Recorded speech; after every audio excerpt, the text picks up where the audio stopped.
it's Bonnie Southgate, hEDS Rehab here with another exercise for another day. So we're going to look at the shoulders a little bit today. And so lots and lots of people with hypermobile get this upper trapezius, well, what they perceive as upper trapezius pain, and it's a bit dysfunctional.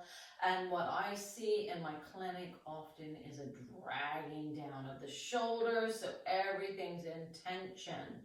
So what we're going to do is just think about where the shoulders sit.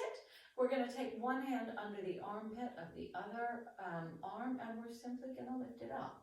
And we're going to take the pressure off the upper trapezius and release down. And I want you to be aware of whether you feel there's tension coming down the chain as you try and do that. Do you feel like that's stretching into your belly or anywhere else into your back? And let it come down. And you're going to use that hand to lift up, because a lot of times if there's tension, if we're dragged down here, then it's actually overworking, just trying to hold us there. Do you have tension in your pec or your muscles in the front of your chest? Try and work out what's limiting that movement coming up and coming down. Take the other hand and bring it up. And does one side feel very different from the other? And we're going to use the hand to allow it to come up and relax it down. And coming up and relaxing it down.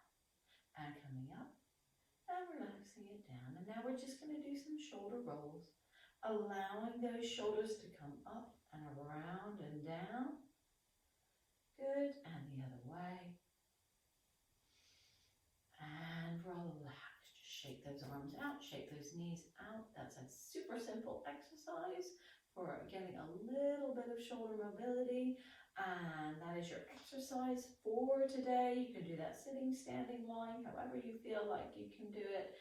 And make sure those shoulders can come up, because if they're dragged down, we can't lift our arms up. So make sure you're able to lift so that you have freedom in lifting that arm up.